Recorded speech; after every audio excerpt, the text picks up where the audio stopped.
Seria Regăsirea puterii interioare, superficialitatea câștigată, când aparența ia locul adevărului interior. Episodul 3, când confundăm valoarea cu imaginea. Există o rătăcire tăcută care nu se vede din afară, momentul în care începi să crezi că valoarea ta este egală cu ceea ce afișezi. Acest episod este despre înlocuirea ființei cu vitrină și despre prețul nevăzut al acestei confuzii.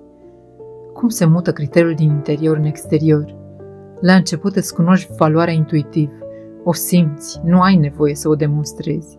Apoi apar comparațiile, clasamentele, privirile celorlalți și încet criteriul se mută din ce simți în ce arăți, din cine ești în ce ai, din adevăr în validare. Nu pentru că ai ales conștient asta, ci pentru că lumea ți-a repetat suficient de des că vizibilul contează mai mult decât invizibilul. Imaginea ca monedă de schimb. Imaginea promite siguranță, statut, apreciere, acceptare. Devine o monedă de schimb într-o lume grăbită.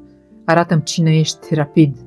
Dar imaginea nu poate spune cum iubești, cât poți rămâne, ce valori te țin, ce faci că nu te vede nimeni.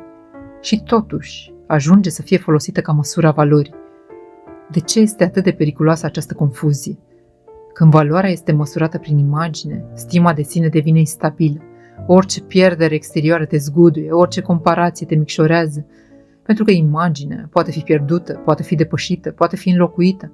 Iar când valoarea ta stă în ceva trecător și tu devii fragil, oamenii ajung să se aleagă greșit. Această confuzie nu afectează doar relația cu tine, ci și relațiile cu ceilalți. Ajungi să admiri ce strălucește, să alegi ce impresionează, să ignori ce este profund, dar tăcut. Și astfel te poți trezi lângă oameni potriviți social, dar nepotriviți sufletește, în relații care arată bine, dar nu te țin. Momentul în care începi să simți ruptură. Ruptura apare când ai tot ce trebuie și totuși ești gol. Ești apreciat, dar nu te simți văzut.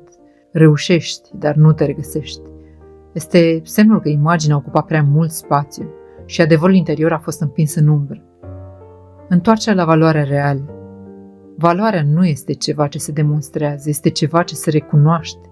Se simte în cum te porți când nimeni nu te laudă, cum rămâi când nu mai primești, ce alegi când nu te vede nimeni. Aceasta este valoarea care nu se pierde, care nu se compară, care nu se negociază. Adevărul final.